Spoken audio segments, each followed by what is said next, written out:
काय दादा, शांत का बसला आहेस? काय नाही असंच. सामाय परीक्षा पण झाली म्हणून आता निवांत. निवांत का? काहीतरी कविता कर.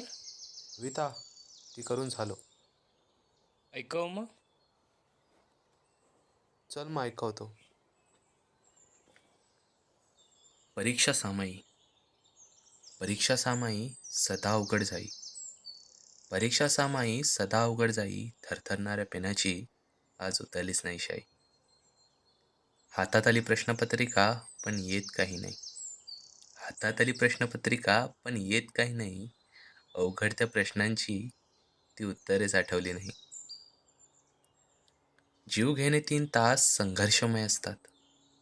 जीव घेणे 3 तास संघर्षमय असतात.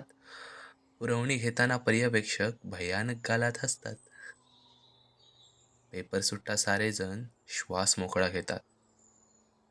पेपर सुट्टा सारेजण श्वास मोकळा घेतात.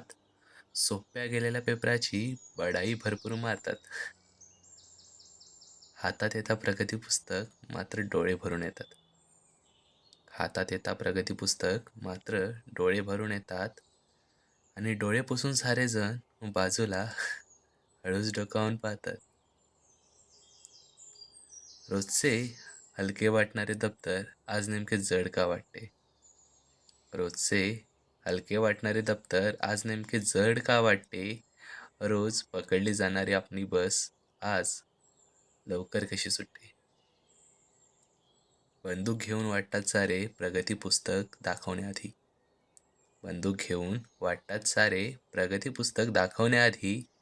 कधी वाटते की दाखवू नये आज, पण दाखवू तरी कधी? पण दाखवू तरी कधी? पण दाखवू तरी कधी? काय मग कशी वाटली कविता? एकदम मस्त. चल मग ऋषी तुला दुसरी कविता ऐकवतो. आपण आपल्या जीवनात बऱ्याचशा गोष्टी बघतो, जगतो, अनुभवतो. त्यातलाच एक क्षण म्हणजे सामायिक परीक्षा आणि त्याचा रिझल्ट.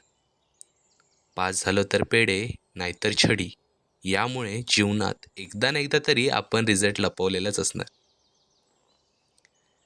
आणि त्यावेळी मनात एकच प्रश्न असतो, की हा रिझल्ट नेमका दाखवू तरी कधी? नेमका दाखवू तरी कधी? नेमका दाखवू तरी कधी?